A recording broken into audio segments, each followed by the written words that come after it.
Hola con todos, bienvenidos al curso de Antropología de la Muerte. Compartamos y arranquemos de una. Grabar la sesión. Muy bien. Entonces, ¿qué está en disputa, no? Yo escribí un artículo que les puedo también pasar justamente para el entonces de formación Museo del Carmen Alto, ¿no? Donde explico cuál es digamos que el ideal mortuorio o la filosofía mortuoria de estas carmelitas, ¿no es cierto?, desde el siglo XIII hasta cuando la orden se reforma y básicamente se instalan estos carmelos acá en el Ecuador, ¿no? Pero es interesante porque esa promesa que hace la Virgen directamente, recuerden que es un sacramental, no es una promesa que es tomada a la ligera por las autoridades eclesiásticas, un santo ha visto a la Virgen y ella le ha entregado esta promesa, ¿no? Entonces, y además esta promesa es de que te saca del purgatorio, ¿no? Entonces, le hace que se vuelva sumamente popular el culto, sobre todo eh, este culto en espacios funerarios, en espacios de veneración de cuerpos y de restos. Pero aquí nos trae otra cosa, ¿no? Es decir, hay un momento en el que Legov dice, en el pensamiento pagano, se rezaba con los muertos, ¿no es cierto? Pero de repente hay esta transformación y se reza por los muertos, es decir, hay una división filosófica, si se quiere, una transformación potente en esta figura que estamos viendo aquí, ¿no es cierto? Que es producto de la Edad Media, ¿no? Esta idea de que esa persona que fallece no espera hasta que el juicio tenga forma, no sé, hasta el juicio final, sino que hay un espacio intermedio. Entonces Legov dice, cuidado que esto no va a ser una cosa simple, ¿no? Es la transformación, es la disputa de toda una geografía, de una espacialidad del más allá. O sea, no es una cosa baladí, ni mucho menos, es pensarte estratégicamente, políticamente, el más allá. Porque antes les habías dejado dormir a los muertos, ¿no? Recuerden que Arié termina diciendo que uno de los elementos fundamentales de la Edad Media es esta idea de que el muerto duerme, ¿no? De que el muerto reposa, de que el muerto descansa, con esa verbalización, pero de repente Legov empieza con esta pregunta, ¿no? ¿Y por qué dejar que los muertos duerman tranquilos? ¿No? Algo deben estar haciendo.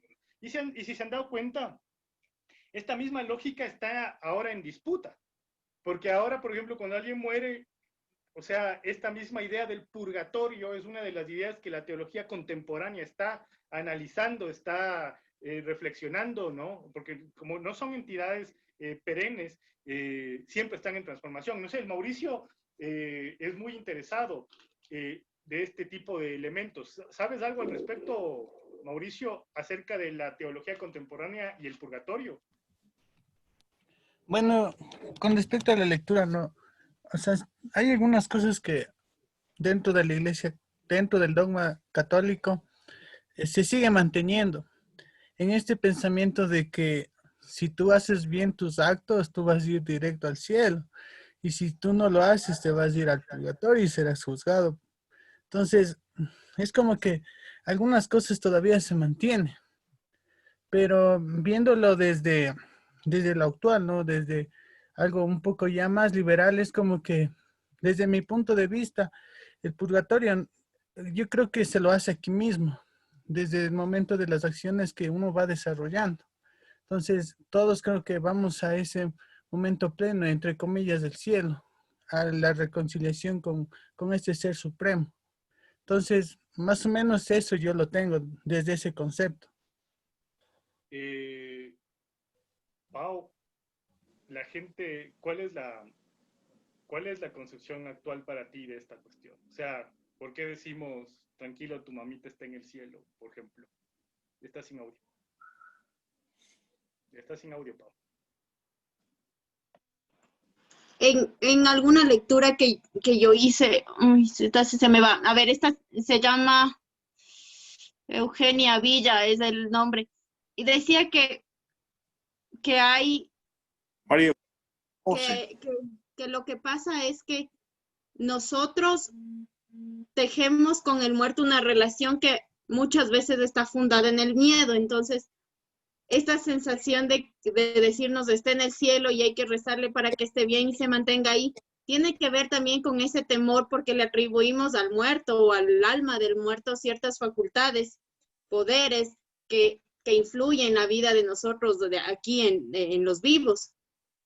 Entonces, esa idea de que hay que sacar a las almas del purgatorio y que hay que hacerles favores, hay que rezarles, hay que prenderles la velita, que la agüita, que no sé qué, tiene que ver con eso, o sea, un poco ese miedo al muerto de que si tú no le atiendes a su alma, puede influenciar tu vida.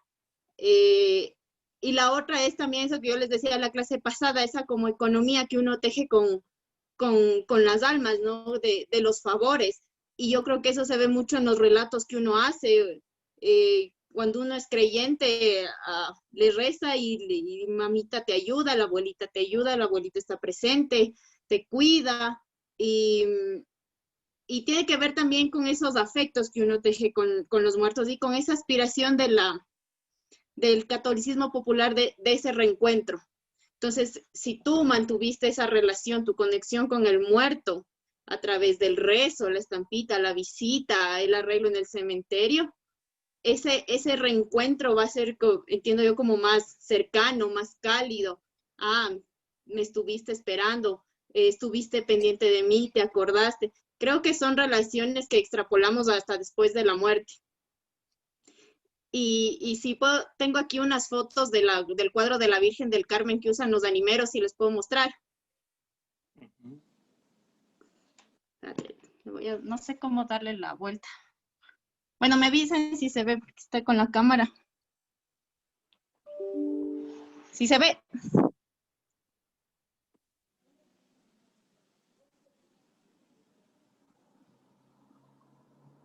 No sé cómo darle la vuelta a la cámara. Espérame. Mejor pasarnos la foto al WhatsApp o algo así. Ah, les paso el WhatsApp, ya. Sí, porque ahorita estoy conectada desde el celular y no de la compu.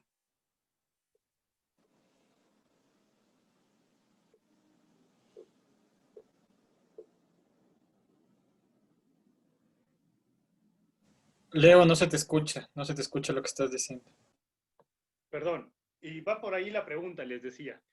Fuera de la doctrina dura, ¿cierto? Más allá del cristianismo y las interpretaciones populares, ¿vale decirle a alguien, no, tranquilo, tu mamita está en el cielo porque fue buena?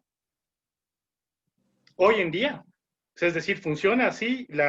Si uno es católico practicante, ¿pasa eso? ¿Es lo que dice la teología o no? ¿Qué dices, Jero? Pues es que es como ya se mencionó un tema eh, perdón, de cristianismo popular. Y de cierta forma lo que la teología busca desde el Concilio Vaticano II es como aterrizar la teología un poco más al creyente. Si me equivoco, Mauri, corrígeme, por favor. Entonces, es esta idea de hacer que estas nociones de cristianismo se vuelvan más cercanas. Así que yo en lo personal, sin entrar a, a leer o a investigar más sobre teología, yo puedo decir que en principio sí, porque este tipo de nociones la misma iglesia va a tener o se ve en la necesidad de adoptar para no perder, para no verse alejada de los creyentes. ¿Y cuál Al es la final, noción de juicio, Lore? Entonces, ¿cómo funciona la noción de juicio si vos dices, bueno, tu abuelita fue buena, está en el cielo, entonces, ¿qué va a pasar en el juicio? ¿Ya está en el cielo? No, todavía no, porque algún rato, según la tradición, ahí vamos a ser juzgados, según la tradición católica, claro está. Yo también creo que es esa idea de la iglesia de seguir manteniendo, porque pierde cada vez fieles y seguir manteniendo con esta idea de le voy a acercar o le voy a ayudar a tu familiar a que salga más rápido del purgatorio. Y ahí es bien loco porque se encuentran en todo lado estas ideas de cuadros o cruces aquí en Quito reza tantas oraciones y te le libra 100 días del purgatorio, que ahora ya no funciona mucho. Y que también, pero es loco que todavía en las iglesias, en las misas, todavía rezan, aparte de dar la misa de honras por el familiar, siguen diciendo por las almas del purgatorio. Sí, o sea, Profe, no, y es el Día de las Almas, es el lunes. Hay culto para las almas, o sea, está previsto. Pero, ¿ibas a decir algo, Franklin? No, no, estoy escuchando, estoy Eh, sin una, computador, estoy en celular. Él fue el una cosa Mauri. yo, interesante profe, aquí es esto. Eh, sí tiene que adaptarse, es un concepto en disputa, pero nadie está en el cielo. O sea, eso es básico, ¿no? O sea, es decir, va a haber un juicio. Y en esta misma, miren que estamos pensando esto en el siglo XXI y estamos intentando pensar desde doctrinas que han invadido nuestra formación, independientemente de que uno sea católico o no. Pero aún así hay esta disputa, ¿no? La iglesia en este momento teoriza y disputa sobre algunos de los espacios que han tenido forma o que han dado forma a su más allá. Uno de estos es el purgatorio, el limbo, ¿se acuerdan? El espacio donde estaban los niños, ¿no? Las almas puras, esperando un espacio, quizá un fuego de enmienda, como dice San Agustín, no un fuego de condena, pero claro, yo lo que quiero con este ejercicio es que piensen en esa cuestión. Yo a veces he sido muy duro, o sea, molestando, ¿no? Evidentemente a la gente, ustedes saben, mi carácter no es, no soy muy fresco, entonces estaba molestándole alguna vez cuando mi mamá le decía a un niño, no, tranquilo, la abuelita está en el cielo, y mi mamá profundamente creyente, ¿no? Una mujer que ha estudiado teología para laicos y toda la cuestión, yo le decía, mamá, ¿por qué le miente? Y me golpeaba, ¿no? Porque le digo, pero no está en el cielo, pues, ¿no? Y me golpeaba, porque claro, esa idea dolorosa de que no está, pues. O sea, de que tiene que haber un juicio, porque así es la escatología cristiana y vos te ganas el paso a ese juicio. El purgatorio no era otra cosa que pensar ese espacio temporal que podía ser inmediato o largo, porque como dice esta gente, este tiempo de Dios es extraño, no se sabe. Hay mucha gente que ha leído los signos de los tiempos, ¿no? Y ya mañana, pasado, pero esta escatología es súper rica por eso, ¿no? Entonces, esta gente está pensando esta cosa. Debe ser difícil. Imagínense ustedes, gente absolutamente creyente, ¿no? Que vive por y para la idea de la salvación, pensar en estos temas, ¿no? Al punto que eran grandes hitos políticos, ¿no? Entonces eso es lo que dice Le Goff, no es un tema baladí, es la disputa por la política, la dimensión espacial y temporal del más allá, ¿no? Entonces, el cristianismo básicamente ha reflexionado de estas dos variables, ¿no? ¿Qué le pasa a una persona una vez muerta, ¿no es cierto? En espera obtendrá dicha y el paraíso. Y por otro lado, la otra opción, fuiste muy, muy malo, entonces pasas del reino del terror a la idea de infierno, que también es una idea que, como ustedes se van dando cuenta, no es una idea final, sino que es una tecnología que se va pensando y se va sistematizando con el paso del tiempo. Entonces, empieza toda esta disputa, ¿no es cierto?, con sobre todo los padres de la iglesia importante, siglo IV, muy importante, un debate que se extiende desde ahí hasta el siglo XII, donde toma forma, sobre todo por San Agustín, Jerónimo, Ambrosio, antes Teocracio, Orígenes, ¿no?, Clemente, que son esta suerte de gran teología del cristianismo primitivo que está pensando qué pasa entre la muerte y el juicio. ¿Cuánto tiempo va a durar? ¿Cuánto tiempo vas a pasar? Entonces, una suerte de conmiseración por el que está muerto, ¿no? O sea, y aquí viene también el sentido que tiene la palabra iglesia, ¿no? O sea, iglesia como comunidad, pero iglesia como una comunidad activa, participante, pero también como una comunidad yacente, ¿no? Que es la iglesia de los muertos. Esta iglesia, o sea, no dejan de ser parte de la comunidad, pero están en otro nivel. Y aquí entonces, creo que y esto es una cosa que menciona la Pau en su alocución, ¿no es cierto? Esta idea de qué pasa entre el tiempo de la muerte y el tiempo del juicio corresponde a una necesidad de ordenar. el tiempo de la muerte, de darle sentido al tiempo de la gran muerte, esos procesos de larga duración de la muerte, ¿no es cierto? Entender esta transformación de la muerte y sobre todo dar un papel protagónico en la salvación de los muertos a los vivos. Y esos son 3 momentos claves que ve Legoff, ¿no? O sea, estos son básicamente los, digamos que los elementos que va a tener el gran debate medieval, ¿no es cierto? Es decir, en primer lugar, en el cristianismo primitivo se debate la idea de la inmortalidad a través de la resurrección que está propuesta, ¿no es cierto? Pero una inmortalidad que puede ser ganada, ¿cierto? Entonces hay la idea de sacrificio. Aquí está muy clara esta idea de sacrificio, ¿no? Entonces puedes tú incluso, siendo pecador y toda la cuestión, con sacrificio ganar la inmortalidad. Luego, esta idea de doble juicio, ¿no es cierto? O sea, un juicio primero en el que de alguna forma se mezclan, o no se mezclan, sino que se miden, se sopesan tus errores, ¿cierto? Y te permiten considerarte o no ser digno de purificación y de salvación, ¿no?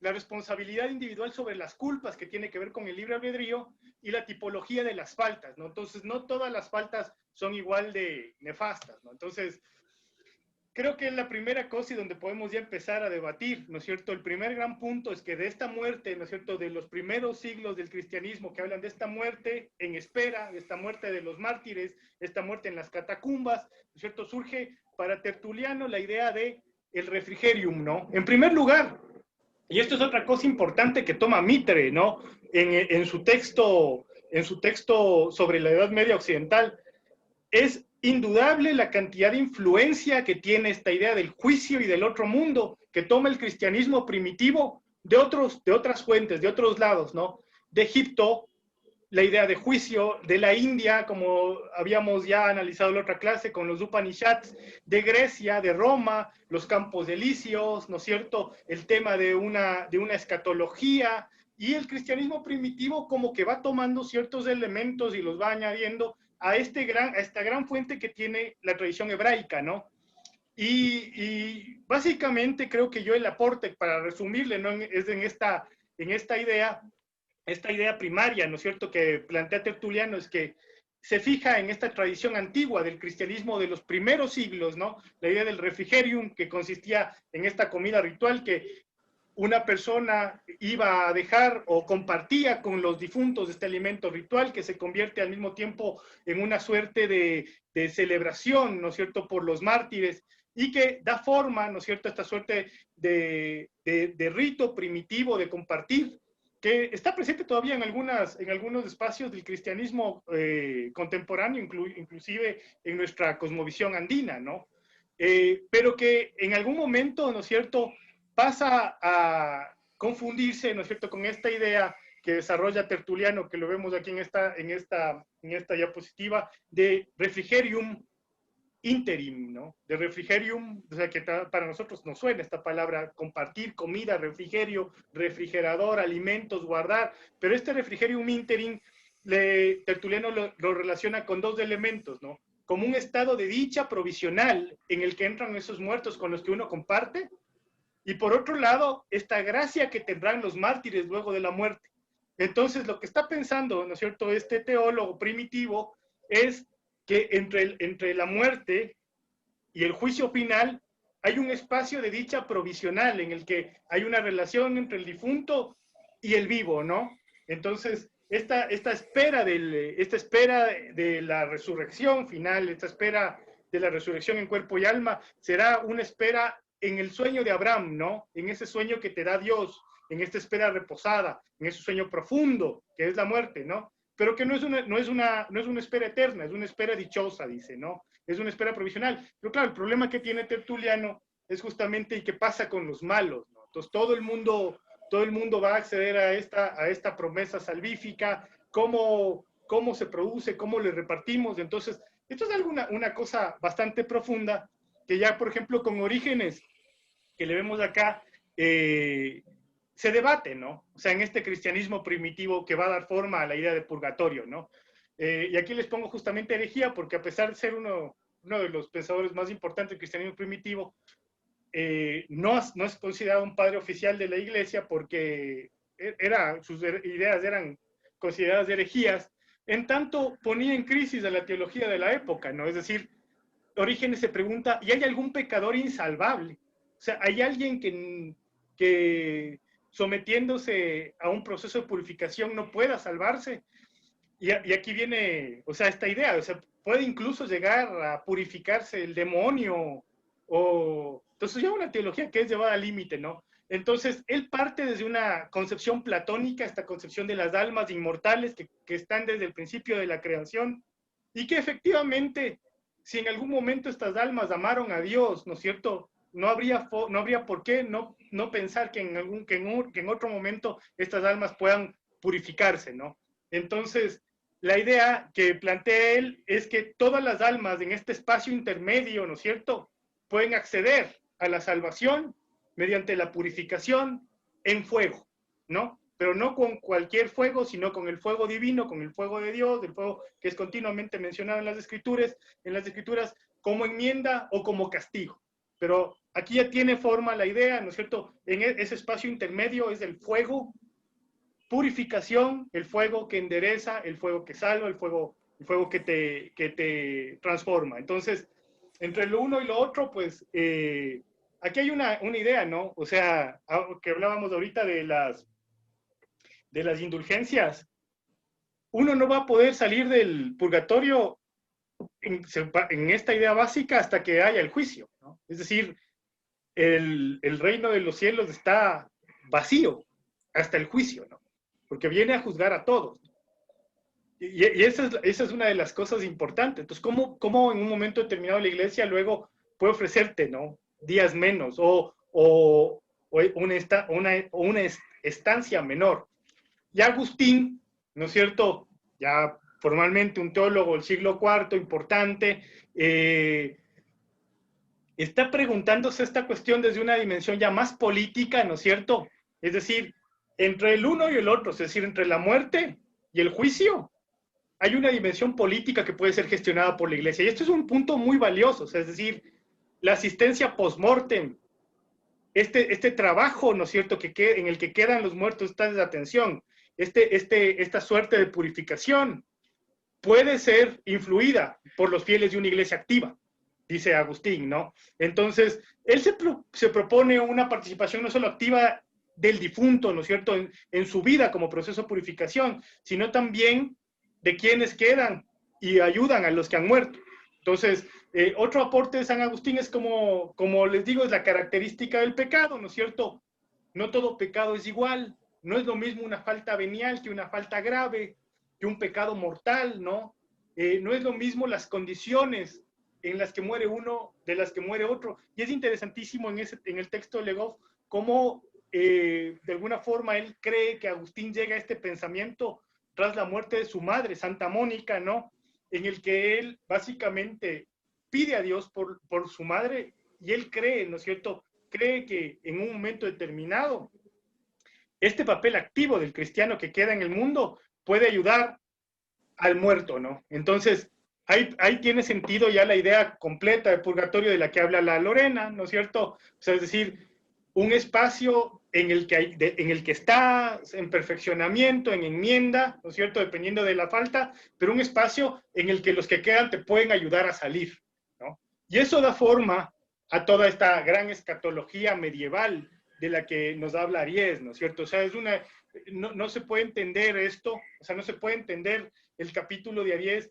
sin ver, por ejemplo, elementos como este, o sea, qué está disputándose o con qué cuáles son esos bienes ultraterrenales que está intentando adquirir esa población, ¿no? Entonces, en relación al tema de las faltas, ¿no es cierto? Entonces, Agustín dirá, hay un fuego que enmienda para la falta menor y el fuego que condena, ¿no? El fuego del castigo eterno, ¿no? Entonces, tampoco la iglesia puede ser laxa, tampoco te puede decir, bueno, todos se salvan, ¿no? Hay un fuego de purificación y hay otro que no, hay una instancia, porque asimismo, como la teología de la época empieza a configurar la idea de un paraíso que se va alcanzando con el tiempo, también es la idea de un castigo eterno que se va configurando con el tiempo. Es decir, así como no hay nadie juzgado en el paraíso, tampoco hay nadie abajo completamente, ¿no? O sea, es decir, los dos espacios están en espera del juicio, no se puede acceder a uno o a otro. por eso hay un libro muy bonito está en Ciruela, que se llama Entre la locura y la santidad, me parece. Son reflexiones de estos santos ascetas, ¿no? Abates medievales, ¿no? Que están ellos haciendo una teología primitiva, que es casi narrativa, en la que las figuras eclesiásticas, ¿no? Las figuras, la ira de Dios, el demonio, tienen formas de aparecerse, ¿no?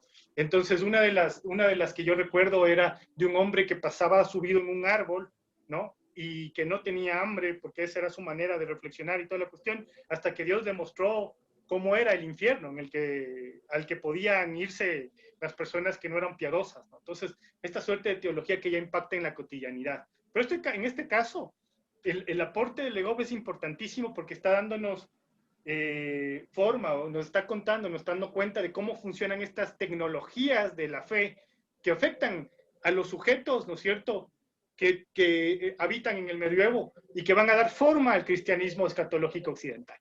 Entonces, no sé, por ahí van aportes, debates. ¿Qué opinamos al respecto? Franklin, observación. Bueno, aquí lo que se ve es el inmenso arraigo cristiano religioso que tiene lo que estamos discutiendo. Como tú bien dijiste, independientemente de que seamos católicos, de que seamos creyentes, pues es necesario ir viendo un poco cómo se han ido construyendo estas representaciones y cómo perviven o no. No sé si la palabra sea adecuada, pero de pronto estamos en un tiempo, en unas décadas de una inmensa transición. En algún texto sobre Quito, Eduardo Kieman decía relajación. Bueno, refiriéndose un poco también a esos cambios, ¿no? Aquí es una transición en el orden de los pensamientos, de las sensibilidades. Yo creo que el común de nosotros todavía creció un poco con ciertos miedos, la amenaza del infierno. Creo que hicimos catecismo, hicimos primera comunión, confirmación, y vivíamos con aquello. Yo estuve en un colegio religioso y tenía un profesor, un sacerdote, que tenía una especie de teoría o pseudo teoría bastante curiosa, según la cual pues permanentemente hay misa en el mundo, porque el mundo gira. Y mientras aquí es las 7, en el siguiente uso horario pues van a ser las 8, pues, y siempre en alguna parte del mundo se está celebrando misa. Y gracias a aquello no hay tantas desgracias como si no hubiese esa misa permanente. Pero yo creo que eso de alguna manera ya no va con esa sensibilidad. No es que nos burlemos, yo quisiera dejar en claro aquello, pero ya no lo vemos de esa manera. Es más, yo pienso que el momento que estamos atravesando, esto de pandemia, como que va a terminar echando por tierra muchas percepciones, muchas creencias, no sé. Sin embargo, es un estar y no estar. Hace ya 8 años estuve de paso por Ipiales y me llamó la atención una representación de la Virgen del Carmen que era en bulto, que era en piezas. Es decir, pero ¿hasta qué punto esa atemoriza o no?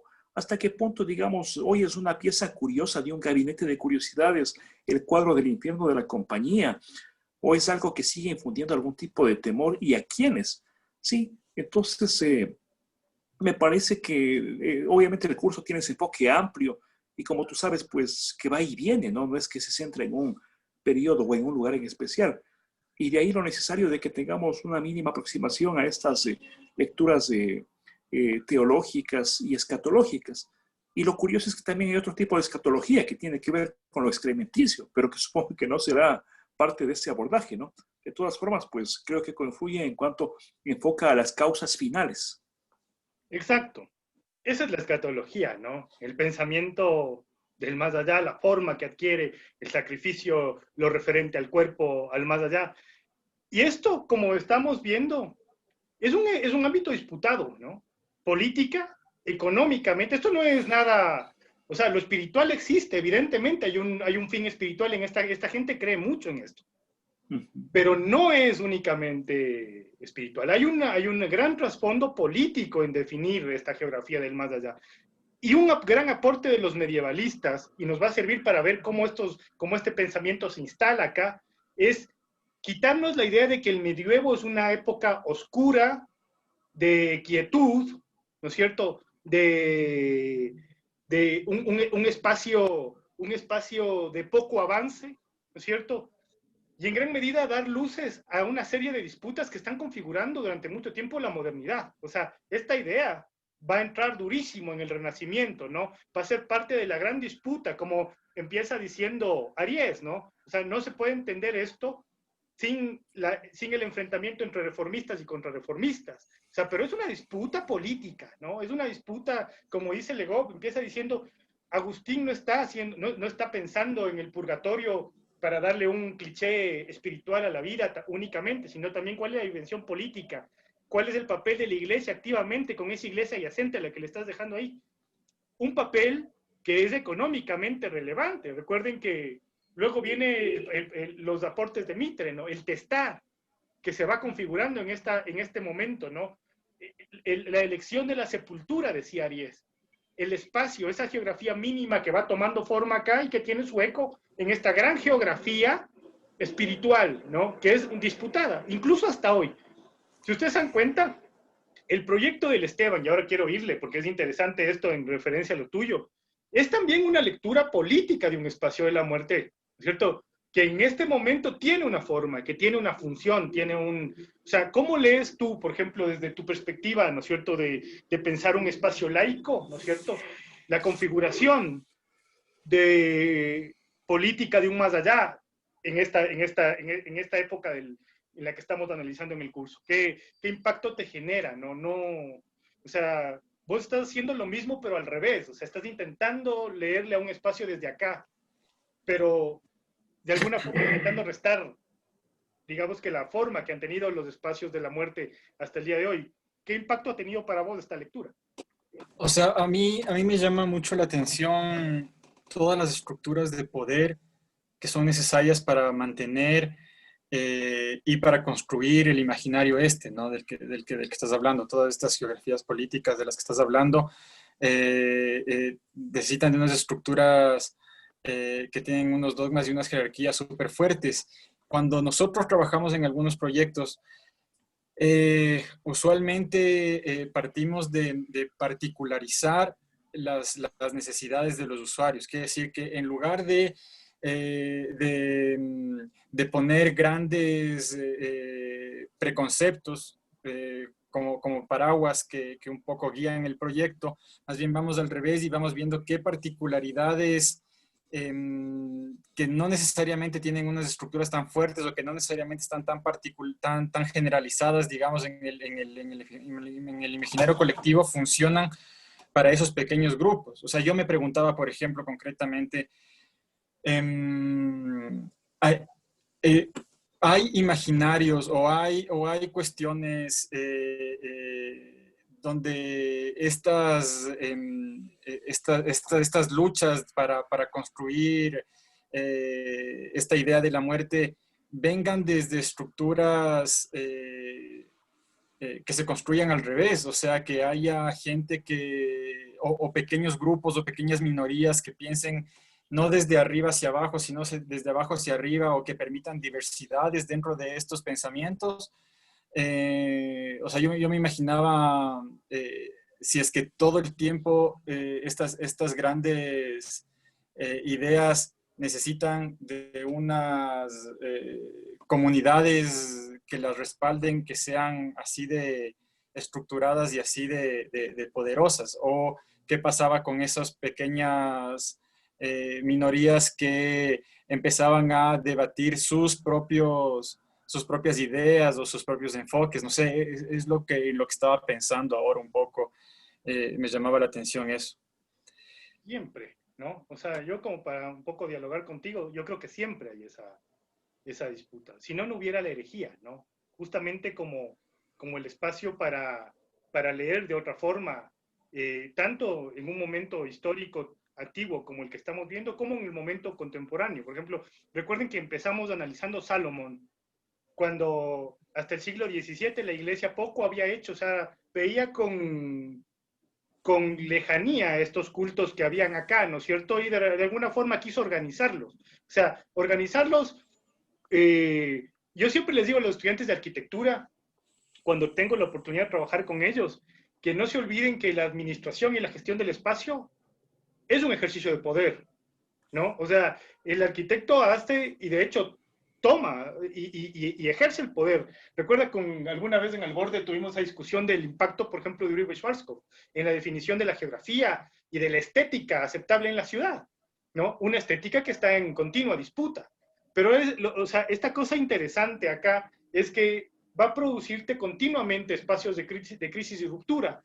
Entonces, Salomón empieza en Nuestros Bellos Abuelos diciendo, intento leer la estructura de un rito precolombino, un rito inca, ¿no es cierto?, a los muertos, a través de lo que me dejan a mí los juicios contra la herejía, la persecución que sufrieron los tribunos, o sea, o los juicios que se ejecutaron contra los herejes, los juicios que se ejecutaron contra el Taqui Oncoy, contra el culto a las huacas, contra todo aquello que pertenecía a la religión andina, que básicamente va integrándose, ¿no? O sea, y tiene momentos de efervescencia, de gran efervescencia. O sea, es decir, hay un aporte importantísimo de Emilio Mitre en un momento en el que él dice, hay que tener en cuenta que la gente abraza, ¿no es cierto?, transformaciones en momentos de crisis.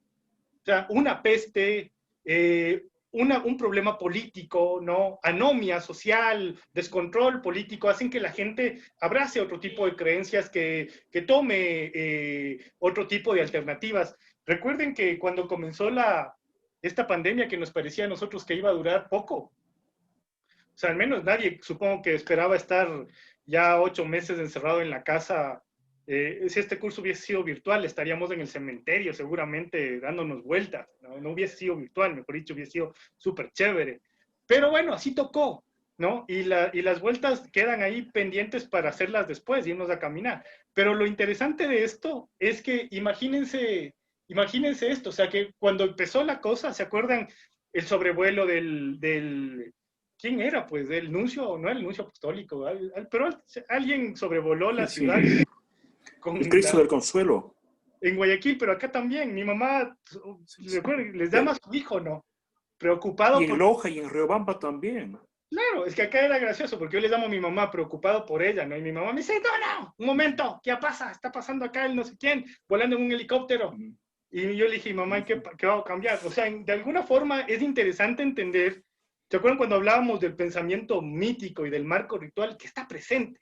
Y por ejemplo, si vos trabajas en el tema de la muerte con grupos populares, evidentemente habrá esta gran carga política del mundo espiritual. Está en disputa.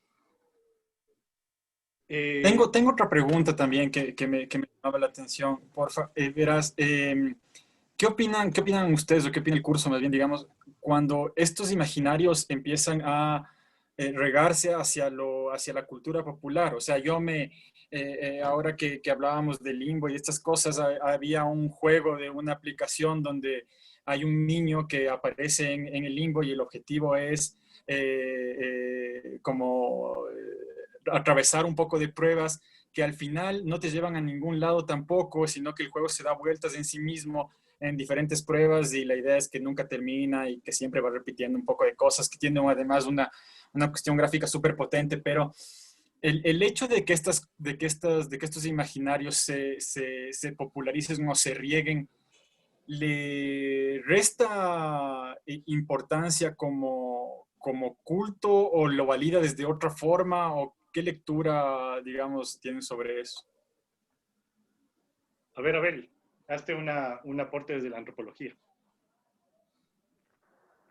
Qué complejo, y porque me quedé loco con lo que dices del tema este del jueguito y todo, pero no sabría cómo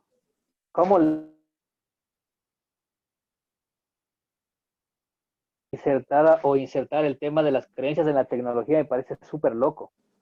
Creo que hay un montón de juegos así, pero ya que se vincula directamente con esta idea de estar y no estar, o digamos, la infinitud,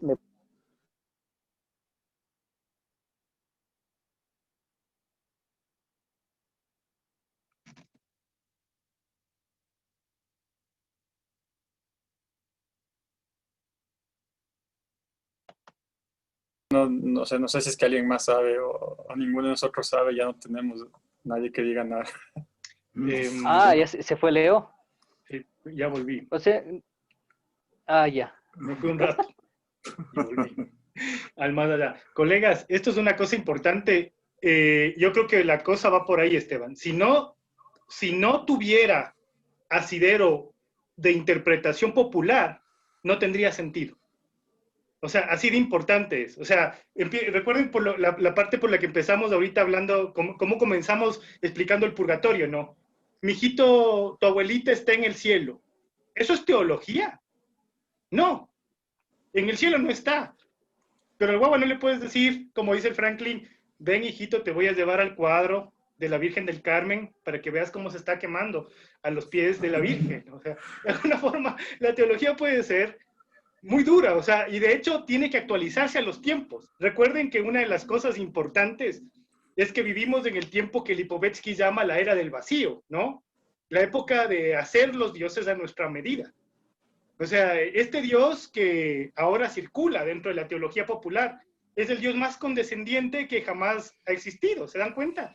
O sea, hay gente, y esto es una cosa interesantísima, no sé si el Abel quiere contar el caso de la Virgen de la Cantera, por ejemplo, ¿no? O sea, es decir... sí, Dale. Perdón, amigo.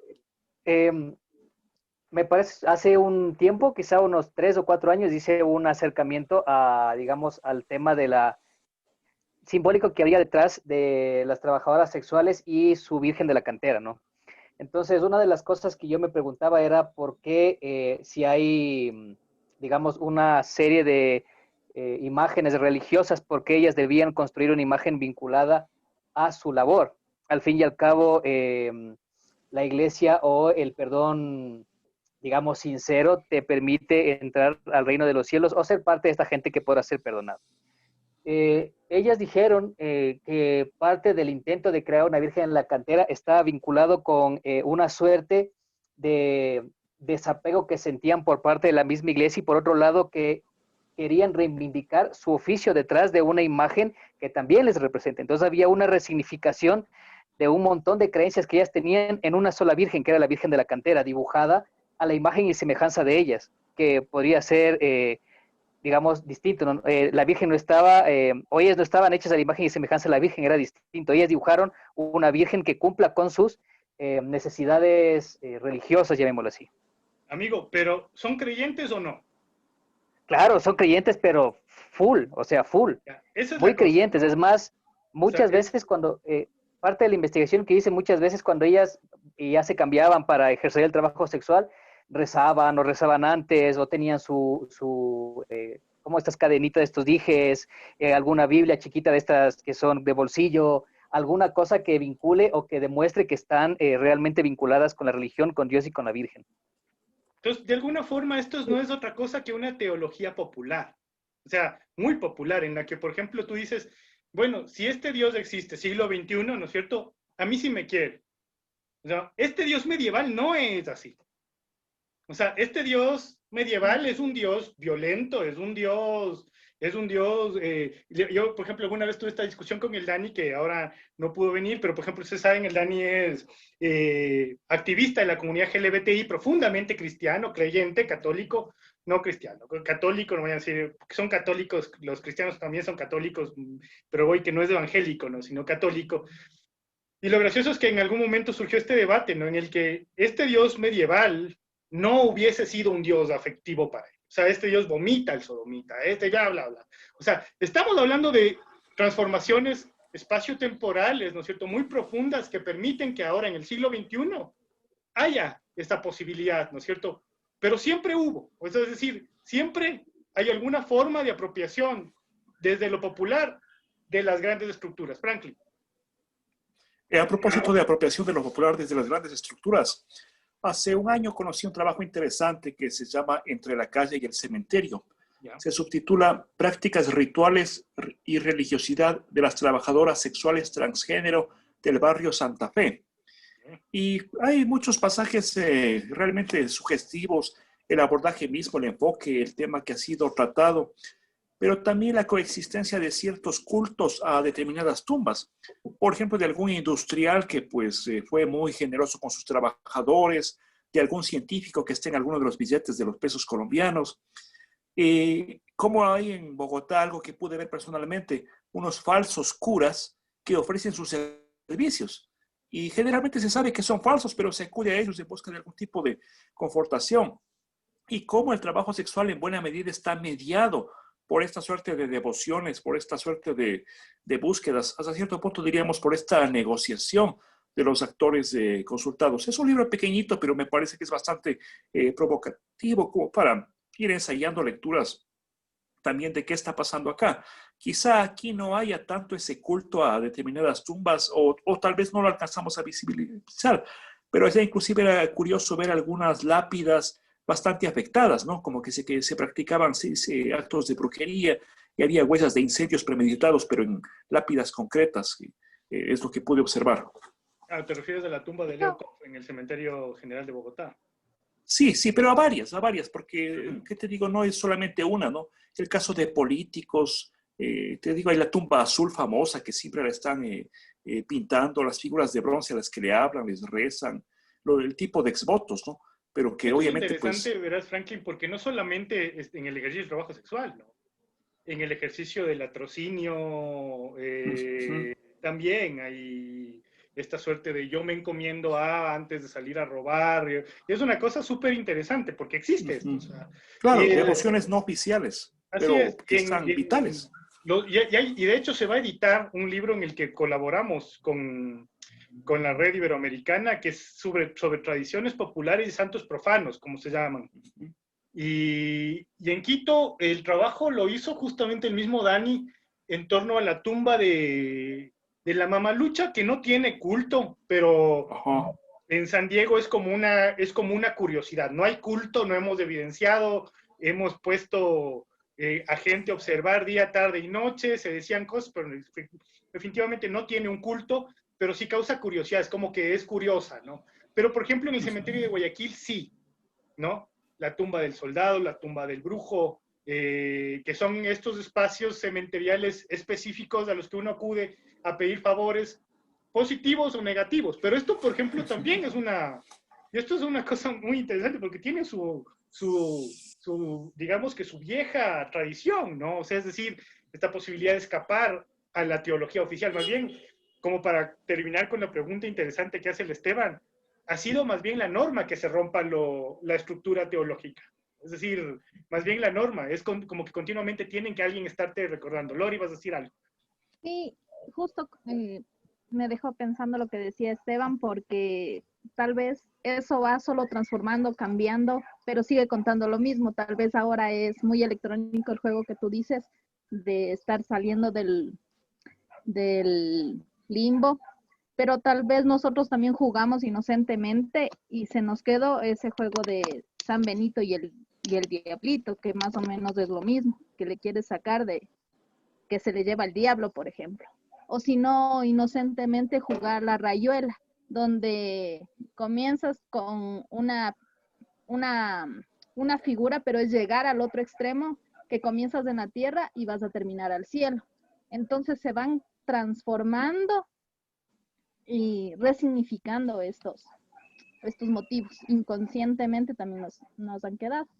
Cuando nosotros lleguemos al siglo XXI, o sea, los debates contemporáneos del cuerpo, nos vamos a dar cuenta que todos los debates en torno a la muerte van a estar en lo digital, en lo virtual, en este tipo de cosas, ¿no? O sea, es decir, cada colectividad va a usar sus recursos para expresarse. Y es interesante lo que dice la Lore. Y eso un poco le conecto con la reflexión del Franklin, ¿no? La generación que tiene la edad del Fausto, la mía, somos contemporáneos un poco. ¿Te acuerdas? Era tradicional que vayas al centro de Quito y te lleven a ver el cuadro, ¿no? Del infierno, para saber hacia dónde vas, ¿no? Entonces yo me acuerdo que tenía algunos pecados en la cabeza metidos particularmente con doloroso castigo. Entonces yo decía, eso nunca hay que hacer, ¿no? El borracho, había una que le decían la deliciosa, ¿no? Incluso el lenguaje de la época.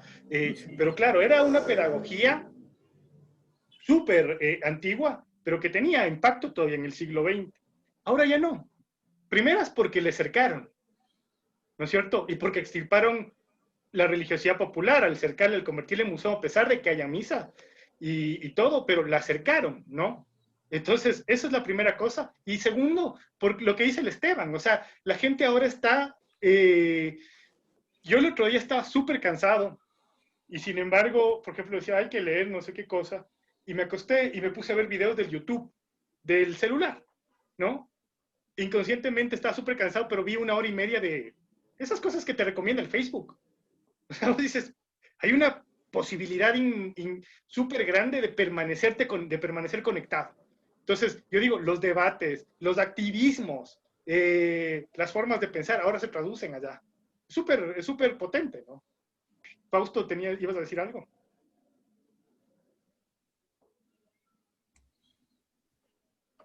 O sea, digamos, como parte de la reflexión en la lectura de Huizinga, cuando habla de la composición de la sociedad medieval, es como que a mi modo de ver también hay este otro elemento de que es como que hay una creciente sofisticación, ¿no? Digamos, al contrario de lo que se evidencia de digamos, de esta suerte de oscurantismo, que uno tiene una idea generalizada de que básicamente era la peste, la muerte y nada más.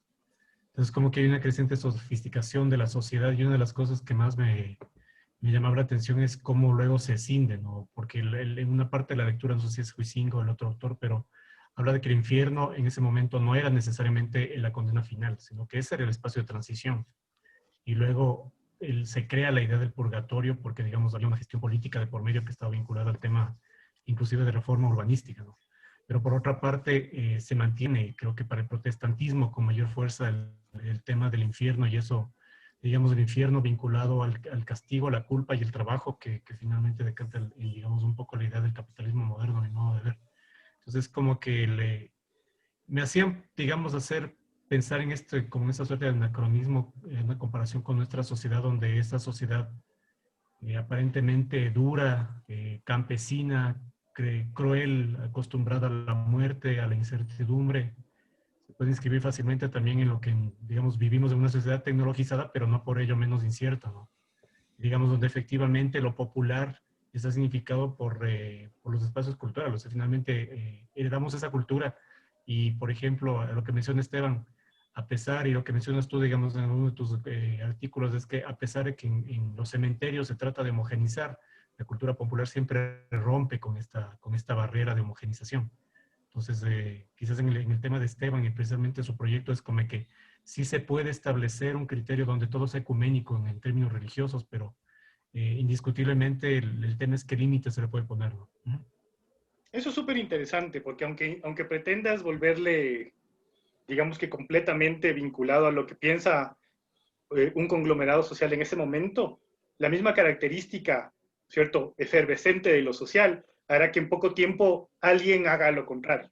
O sea, es decir, que alguien se apropie de manera distinta. Si te dicen, aquí es libre de cultos, bla, bla, bla, alguien no tardará en ponerte una buena cruz, ¿no? O sea, y efectivamente apropiarse. Franklin. Sobre eso mismo, tú dices que no hay culto a Mama Lucha. Efectivamente, que yo sepa, no hay, o tal vez alguien muy esporádicamente, pero depende desde qué perspectiva lo veamos, desde nosotros o desde sus allegados. Alguna vez salió una pequeña nota en El Comercio donde hablaba de San Diego y decía que allí pues es un cementerio con tales características y entre otros se encuentran personajes destacados como Gonzalo Córdoba, como Velasco Ibarra o como Luz María Endara, alias Mama Lucha. Y claro, eso puede ser una noticia que pues se olvida, pero sus familiares o allegados guardaron ese recorte, lo ampliaron y lo tienen allí en el mausoleo, que es un mausoleo muy atípico con respecto a todo lo que está cerca, es muy singular, muy, muy especial. Y pues, como quien dice, es un personaje. Según, si tomamos literalmente la nota del Comercio o la percepción probable de estos allegados, la señora no es menos que Velasco Ibarra o que Gonzalo Córdoba, porque eso fue lo que dijo la escritura de ese artículo del Comercio, que no es ni injurioso ni insidioso siquiera, ¿no? Simplemente pues los consideró en cuanto a personajes. Claro, pero eso tiene mucho que ver con el papel que cumplen los medios, ¿no? Incluso la literatura. O sea, hay un discurso que se lee por ahí y alguien lo repite, ¿no? Por ejemplo, yo me acuerdo que alguna vez pusieron ¿sabe dónde están los muertos? Era un titular que apareció en El Comercio y ahí alguien decía, justamente, en el San Diego hay estos, y por ejemplo en San Diego estaba el general Plaza, Leonidas Plaza, y estaba todavía María Angélica Hidrobo, ¿no? Entonces cuando vos decías, chuta, los muertos se mueven también, o sea, que alguna vez estuvieron no significa que estén ahora, ¿no? Y hay otros muertos que se van cambiando pero más allá de eso, o sea, no cumple, les digo por el trabajo del Dani para hacerle justicia, ya que no está aquí, no cumple las características de un santo profano. Claro. Quizá es interesante como personaje, como también puede ser, por ejemplo, la gente que va a visitarle a Tania Paredes Aymar, ahí en San Diego, que está ahí, o hay algunas personas interesantes del ámbito de la cultura popular, pero no, o sea, no hemos visto, por ejemplo, un culto, que es el que, por ejemplo, sí se evidencia en la tumba de Leo Koff, en el cementerio central de Bogotá, o de esa niña, no me acuerdo, que es esa escultura muy bonita también en Bogotá, o el niño... La familia Bodmer. Hay un libro, no me acuerdo cómo se llama esta autora, pero sí le podemos leer porque es un texto corto sobre esto, pero en su momento, ¿no? Pero lo interesante, o sea, como colofón de esta gran discusión, frente a toda la gran teorización, siempre una interpretación, y múltiples interpretaciones. Vamos a ver qué dice, para avanzar, porque ¿qué dice Mitre respecto a cómo funciona esta cosa, no? ¿Quién es este hombre medievalista español? Evidentemente está leyendo los textos de Arias 50 años después de su producción. Es un tipo que tiene muchísimos trabajos escritos sobre el pensamiento medieval y la muerte en el mundo medieval, sobre todo Fantasmas de la Sociedad Medieval o La Muerte Vencida, que son textos previos a este último que estamos leyendo nosotros, que es su último libro, ¿no? Intentaremos todos este gran esfuerzo que estamos haciendo con el Franklin de intentar encontrar esta gran bibliografía de la muerte y volverla accesible, porque algunos son muy difíciles de conseguir. Los aportes para mí que hace, sobre todo, es esta idea, ¿no es cierto?, encontrar la escatología occidental como un elemento, ¿no es cierto?, en construcción, que está dialogando con otras nociones antiguas, entonces, que nos lleva a pensar esta idea, ¿no?, de cuando llegaron acá los españoles con su religión, aguántate, eso está en disputa, es muy complejo, ¿no es cierto?, y de hecho, estamos experimentando, o sea, portas de vivir uno de los momentos más increíbles dentro de los debates teológicos del mundo occidental, que es la contrarreforma y la reforma. O sea, continuamente va a estar disputándose ese pensamiento, no es homogéneo, no es que todo el mundo creía rajatabla, habían disputas también ahí, y que básicamente se basa en la idea esta de que Dios resucita. Y por otra parte, esta idea de que el cristianismo, ¿no es cierto?, surge como la idea del verbo resucitado, este sacrificio, ¿no es cierto?, que resucita y que ofrece este mismo misterio al creyente, ¿no? Entonces ese es el eje, ¿no? En este espacio, ¿no es cierto?, aquí les pongo algunas cosas interesantes, ¿no?, de expectativas de vida muy cortas, ¿no?, de guerra permanente, de pestes o de caos político, ¿no es cierto?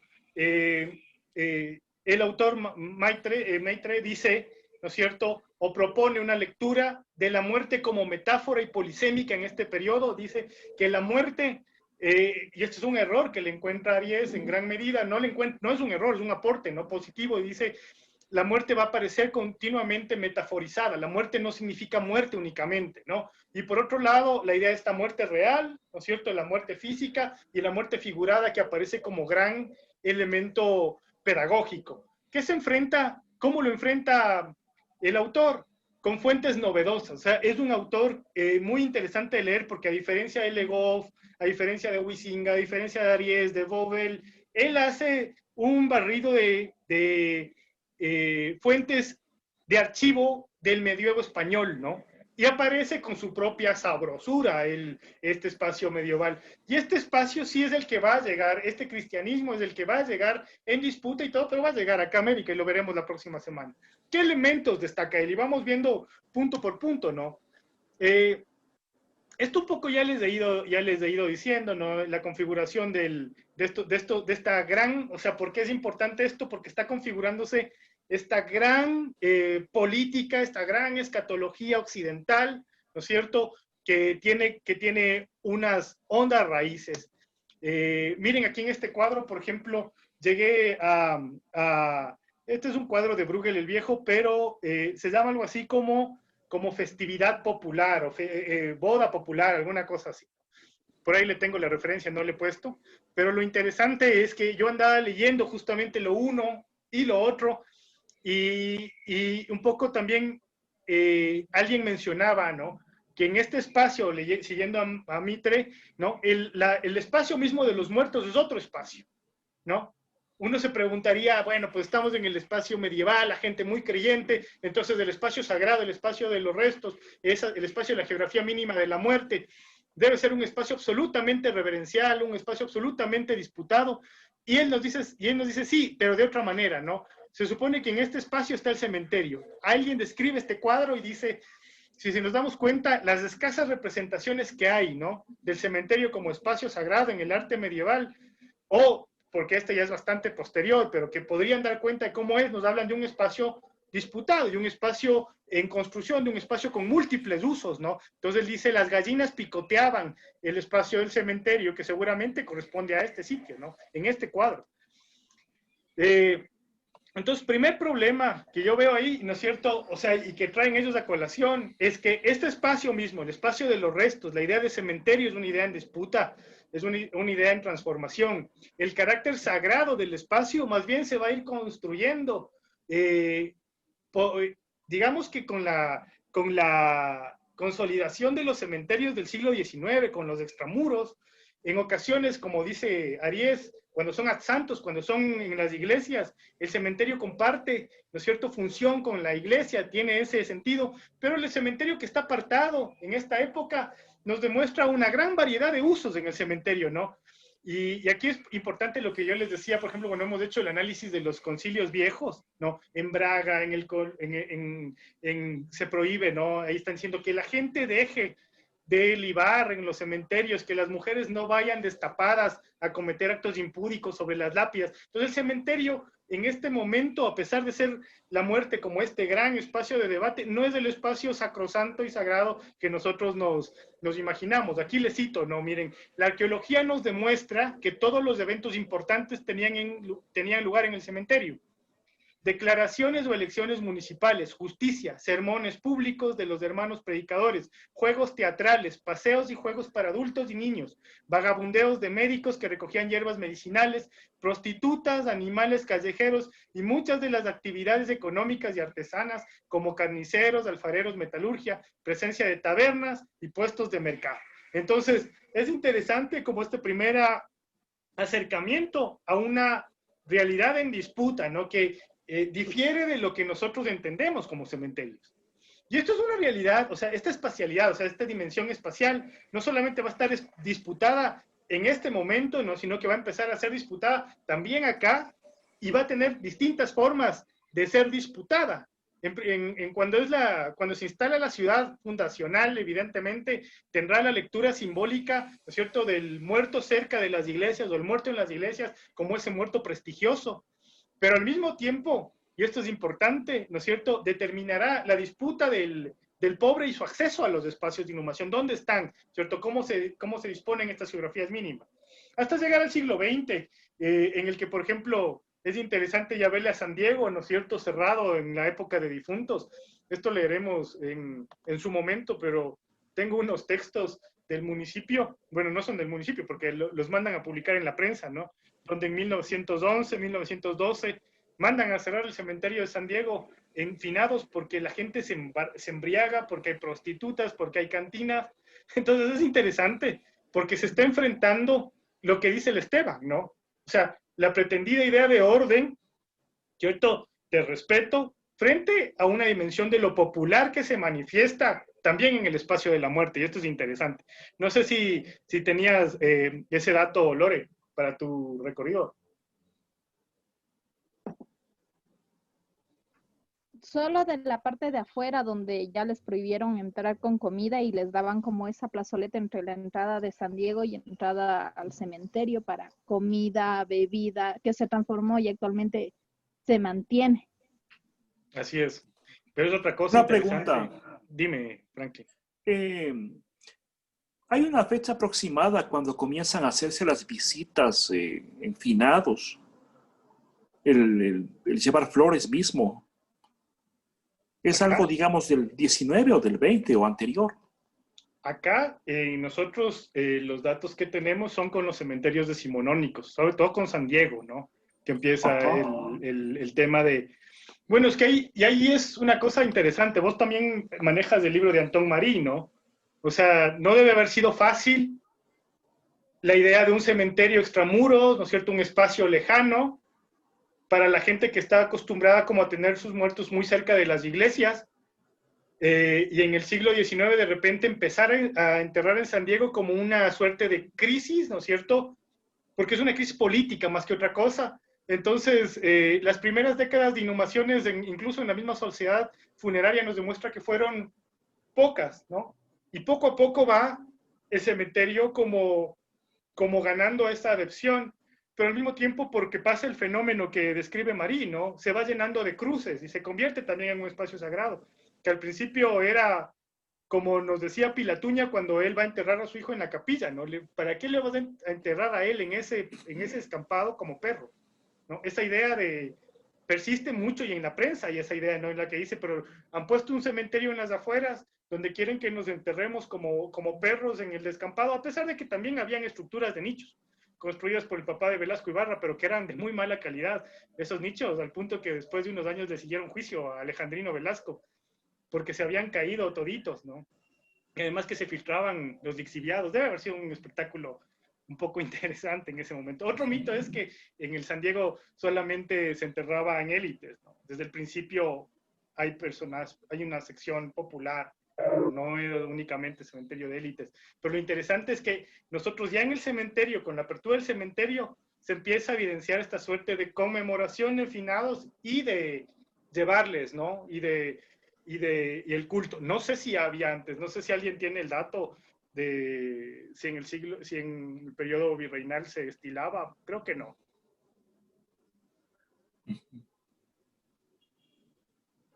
No.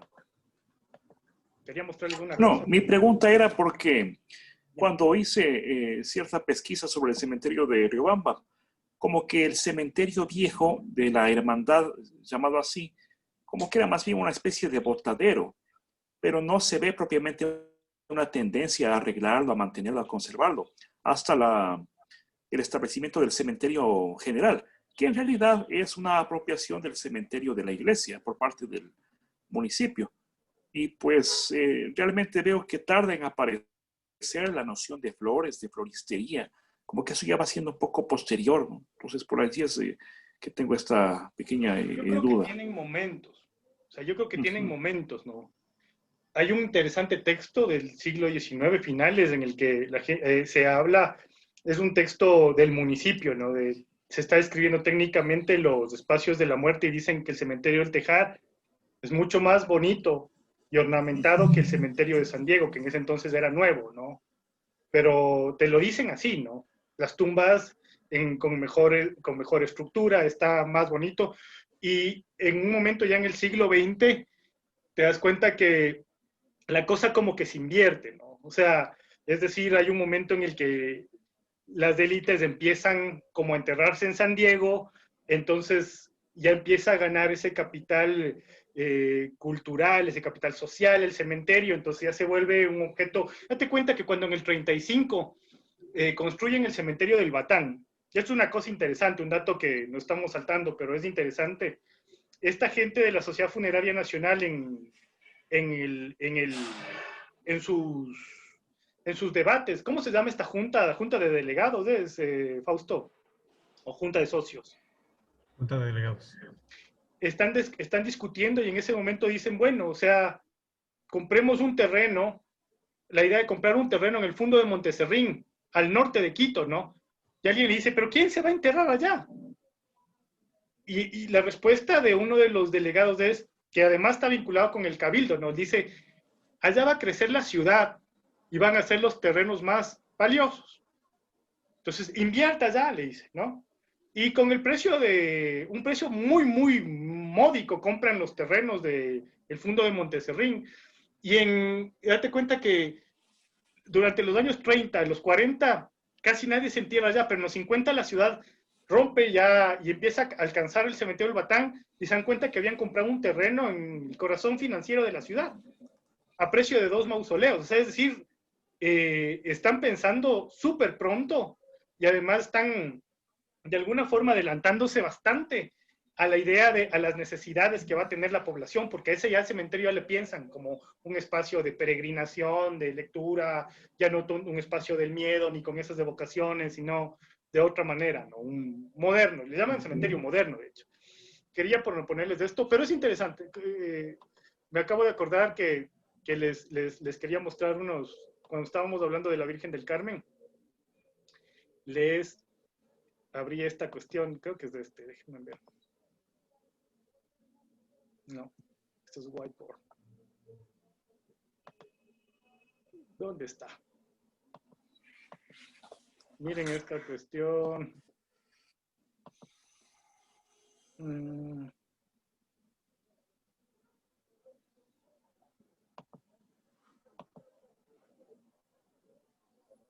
No encuentro cómo. No creo que sea ese. No, whiteboard. Bueno, en fin, quería mostrarles una colección de elementos de la Virgen del Carmen que he ido recopilando por ahí. Pero bueno, por ahí va la cosa, ¿no? O sea, este espacio, el espacio mismo del cementerio, va a ser un espacio disputado, un espacio en construcción, no tiene el mismo significado, y ahí es donde un poco lo que dice el Esteban, tiene un asidero histórico increíble, ¿no? No es un espacio más bien del orden, sino más bien un espacio que ha estado continuamente resignificado, reordenado, ¿no es cierto? Esto un poco ya hemos hablado. Por otro lado, o sea, otro aporte del que hace Mitre es el tema del testar, ¿no? O sea, dice un tema muy importante que toma forma en el mundo medieval, sobre todo en el mundo medieval hispánico, es el tema del testamento y sus funciones, ¿no? Alfonso el Sabio ya determina que es importantísimo testar, que hay que mantener orden, no solamente en el tema eclesiástico, en el tema del alma, sino también en el tema del orden económico, del orden físico, ¿no? Entonces, el testamento y las maneras de testar en este momento refleja evidentemente, como pongo aquí, un cambio potente en las mentalidades a dos niveles, ¿no? En primer lugar, la idea como gran gestor de este espacio, ¿se acuerdan? Entre la muerte y el purgatorio. Aparece la idea y decíamos, bueno, ¿dónde va a estar la aplicación política de esta cuestión? En esta idea, ¿no? La iglesia como este aparato que controla ese momento, ¿no es cierto? El momento de la muerte, la gestión de los bienes, y la iglesia se va a favorecer muchísimo con este mecanismo. Y por último, una función social, o sea, el testamento permite mantener alianzas, reordenar la sociedad, mantener lazos políticos, ¿no es cierto? De cierta forma es el orden económico, ¿no? Incluso hasta hoy.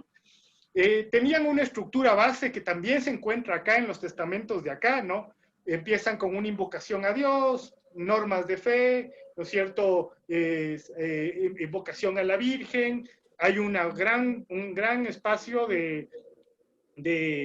digamos que esta parte que supraterrenal, y luego una estructura profana, ¿no? En la que se determinan los herederos, los bienes, los sufragios que han de hacerse, y sobre todo en el caso de personalidades, clérigos, ministros, sacerdotes, políticos, hay también unas determinaciones de orden moral, ¿no? Y de buen gobierno. Un aporte que me gusta mucho de Mitre en este momento es esta idea de que el testamento se convierte en una autotanatografía, es decir, un espacio en el que una persona da cuenta de su memoria propia, ¿no es cierto? Y la sienta, ¿no? Es decir, tú te permites mostrarte, ¿no? A pesar de que parte de los elementos que se incorporan en el testamento tienen que ver con la humildad ante ante Dios, ¿no? Pero en ese momento es secundario, ¿no? Hay que asentar esta idea tuya, ¿no? De quién fuiste, tu piedad, igual también tu posición social y política. En cuanto a la medicina y la noción de enfermedad, esto también es interesante, ¿no? No es un campo en este momento aceptado como lo es actualmente, sino que más bien es visto como un campo de duda, un campo de disputa, un campo poco honorable, si se quiere. La enfermedad tiene otra concepción y otra función. Entonces, la enfermedad y el morir en este momento tienen otra función. De hecho, incluso a veces el concepto mismo de sanación no funciona como algo deseable, ¿no? Sino que la enfermedad es el aviso inminente de la muerte, ¿no? No tenemos como ahora grandes enfermedades que duran toda la vida, sino que acá explosiones muy rápidas que nos obligan a redefinirla, ¿no? Entonces, en su concepción mínima, podremos hablar de que hay dos tipos de enfermedad. Una moral del alma, una enfermedad moral, una enfermedad de la fe, ¿no es cierto? Y una enfermedad terrenal, que es la enfermedad física, la que efectivamente nos mata, pero es la enfermedad moral a la que se combate con mayor fruición, es la enfermedad moral la que más tiempo y dinero invita a gastar, ¿no es cierto? Porque los médicos incluso se convierten en seres dudosos, ¿no? La salvación se la busca a través de la fe. Y aquí recordemos esta idea del Cristo como el doctor espiritual, ¿cierto? Y la idea, ¿no es cierto?, muy presente en esta época de la sanación a través de la intermediación de Dios. Y, por ejemplo, la puesta en valor de reliquias, de sitios de peregrinación, que van a dar como resultado, ¿no es cierto?, a esta idea de morir sin gracia, de morir fuera de lo sacramental, a esta idea de morir sin óleo, de esta idea de morir inconfeso, ¿no? Que se origina justamente acá. Si la enfermedad que hay que evitar es la enfermedad espiritual, es mucho más importante invertir en esto que en lo físico. Lo físico simplemente es, ¿no? Entonces, en ese sentido, si es importante morir, ¿no es cierto?, en gracia, la última unción también se configura como un elemento importante. Aquí les pongo un cuadro del Bosco, pero es un cuadro posterior, evidentemente, a este periodo, pero en el que ya se ve a la cama del difunto como ese campo de batalla, ¿no es cierto?, entre el muerto que se va a perfeccionar, que quiere entrar a esta lucha por la vida eterna, y los demonios, ¿no? Y las tentaciones, ¿no? Este pensamiento, como los pongo acá en la diapositiva, pues viene de las epístolas, ¿no? Santiago 5:14, si alguno está enfermo, llamen a los presbíteros de la iglesia y oren por él ungiéndole con el óleo del Señor. Esta idea de la salvación, de la buena muerte se va configurando, ¿no? Entonces, como el espacio de la muerte cuando ha sido socorrida, cuando es una muerte auxiliada, cuando es una muerte con tiempo para la preparación, como hemos visto en el texto también de Arié, la muerte súbita, la muerte violenta, la muerte sin culto, el cadáver que flota en el río, ¿no es cierto? El muerto que es encontrado a la vera del camino es un muerto de alguna forma sacrílego, es un muerto indecoroso, ¿no? ¿Qué tentaciones enfrenta el finado? En el Hecho 5, ¿no? La tentación contra la fe, dicen además en este orden los teólogos medievales, ¿no? Una tentación contra la fe, el demonio intentando que te alejes de tus creencias, una tentación en la desesperación contra la esperanza de la salvación, ¿no es cierto? Una con la impaciencia, ¿no?, ante el dolor. Luego la tentación de la vanagloria y el propio peso personal, ¿no es cierto?, los éxitos, el mundo, ¿no es cierto?, tu papel en el mundo. Y por último, la tentación de la avaricia, ¿no?, que es a no desprenderte de los bienes, a no testar. Entonces, en el cristianismo occidental, en contraposición contra el memento mori que veremos en la semana cuarta, aparece la idea del bien morir más bien como una suerte de enfrentamiento contra la obsesión del memento mori, ¿no? Que la obsesión que proponía es la idea del prepárate para morir o vas a morir, ¿no es cierto?, sino bien vivir. Y hay una transformación también teológica al final de la Edad Media, ¿no? El rito funerario está compuesto por algunos elementos que ya van a ser comunes también acá, ¿no? Mitre dice, es una fiesta, aunque luctuosa y dolorosa, y es una fiesta no solamente simbólica en tanto opera el culto al muerto, sino que activa todo el andamiaje político y social de la comunidad. Esto es importante en las comunas indígenas, por ejemplo, acá hasta hoy.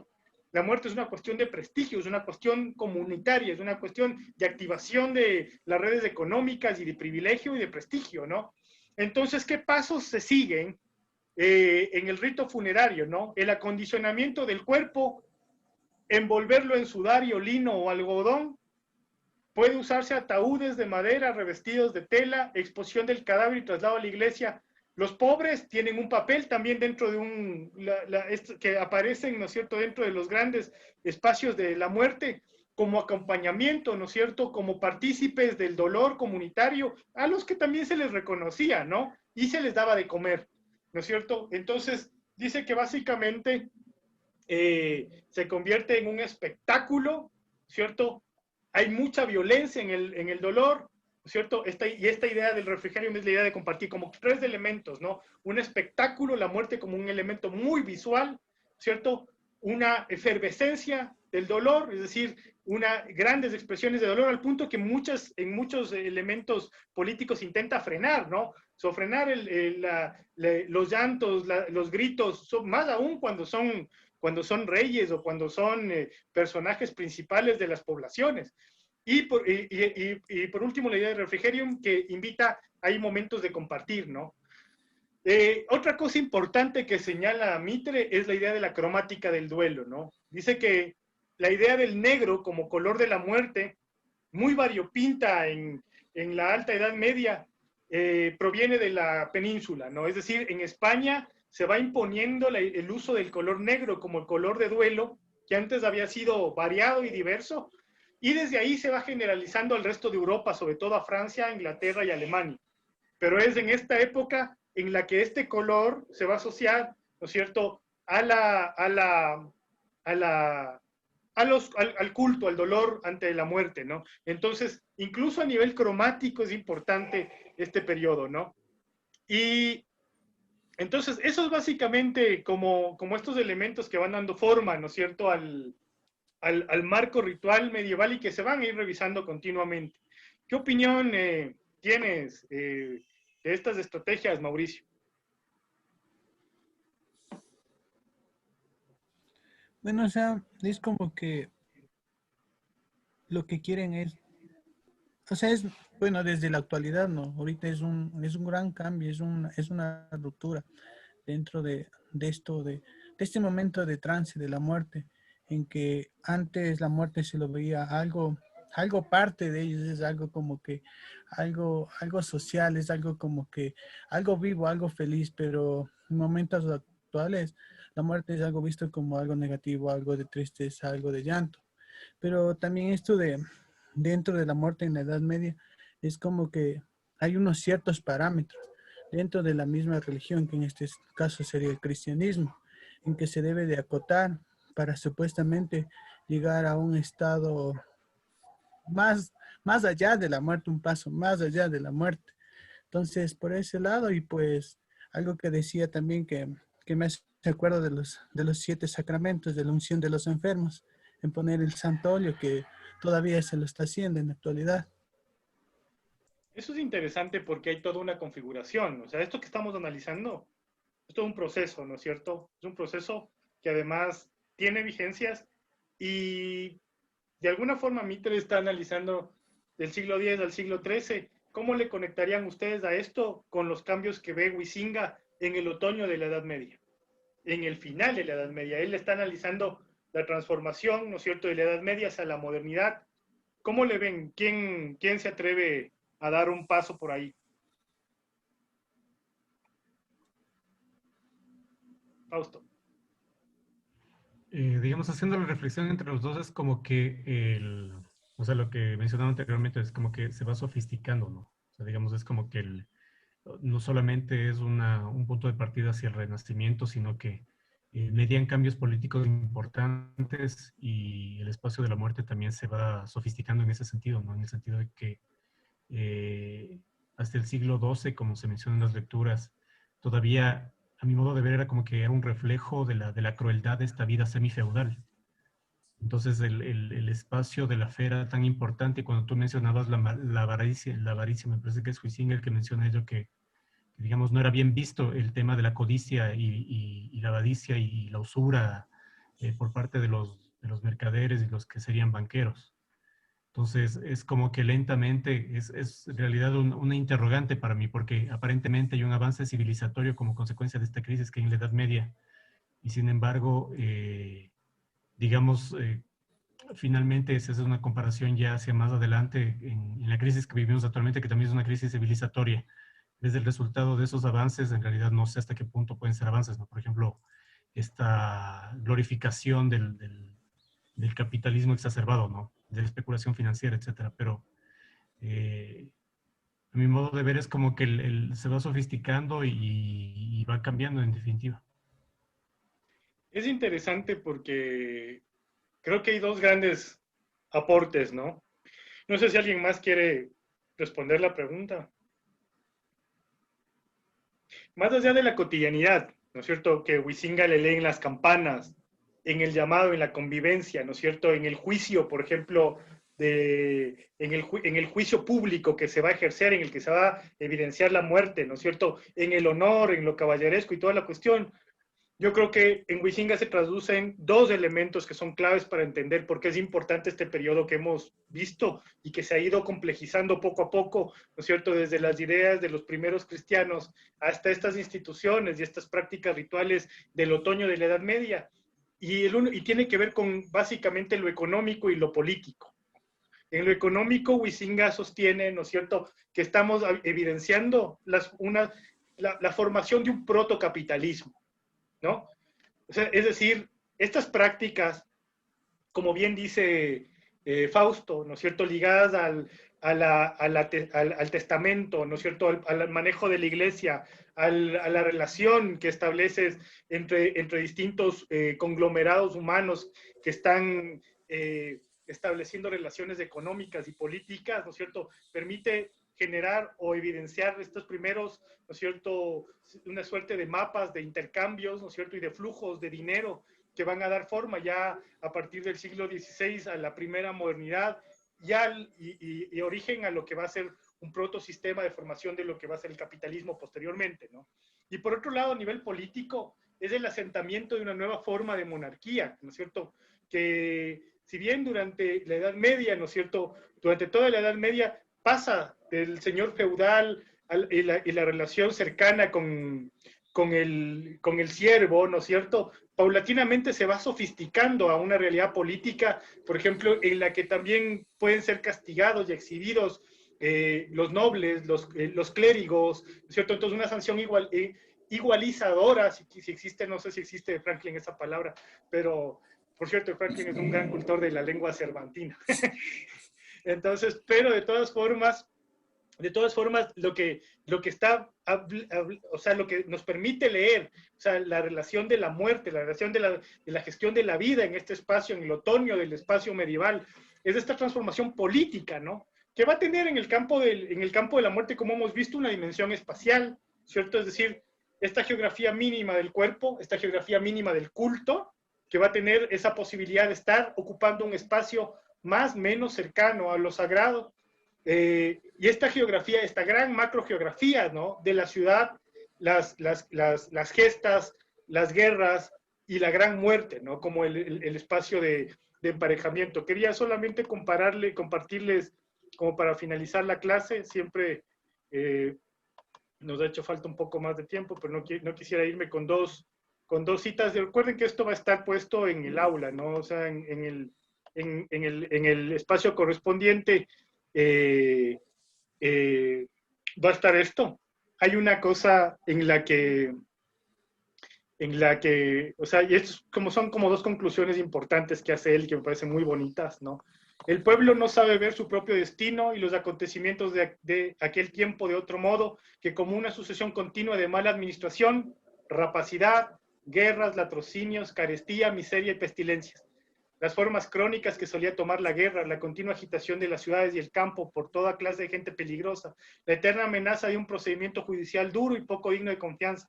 Además de todo esto, la opresión del temor a las penas del infierno, del terror a los diablos y a las brujas, daban pábulo a un sentimiento de inseguridad general que era muy adecuado para teñir de negro el fondo de la vida. No era solamente la vida de los humildes y de los pobres la que transcurría en medio de esta inseguridad, también en la vida de la nobleza y de la magistratura se hacen casi regla, también en la vida de la nobleza y la magistratura se hacen casi regla los más duros cambios de destino y los peligros permanentes, ¿no? Es un mundo malo, dice Huizinga. Recuerden que escribe esto en 1913, ¿no? El fuego del odio y la violencia se eleva en altas llamaradas. La injusticia es poderosa, el diablo cubre con sus negras alas de una tierra lúgubre y la humanidad en espera para en breve el término de todas las cosas. Pero esta misma humanidad no se convierte. La iglesia lucha, los predicadores y poetas claman y amonestan, todo en vano, dice. Parece a mí fantástico, chévere. Hemos visto un espacio, o sea, y esto es lo final, ¿no? O sea, la formación de una serie de elementos, de tecnologías, de prácticas, de teología, de cosmovisión, muy disputada. Esa es la que va a llegar acá. Y la próxima clase, el reto, es ver qué forma adquiere acá o cómo es leída acá, ¿no es cierto? Tanto por los historiadores como por las poblaciones que acá tenían otras formas de organizar el más allá. Eso nomás. Voy a poner un par de preguntas sobre Huizinga en el foro. Espero que ya en la noche puedan entrar al aula. Ahorita todavía está solamente con las instrucciones y estoy subiendo los textos, pero ya en la noche subiré un foro. Les enviaré por WhatsApp sus claves, como les dije en un principio, y la manera de entrar. Les agradezco un montón por habernos visto esta tarde y nos vemos el próximo lunes. Gracias, muy amables. Gracias, Leo. ¿A qué horas es lo tuyo, Franklin? Gracias, Leo. A las 8 de la noche. A las 8 de la noche en el Canelazo al Franklin a seguirle a ver qué dice. Bienvenidos. Hasta Un pronto, abrazo, un abrazo. Franklin, un abrazo a todos, ¿no? Bien. Chao, Chao. chao. Gracias.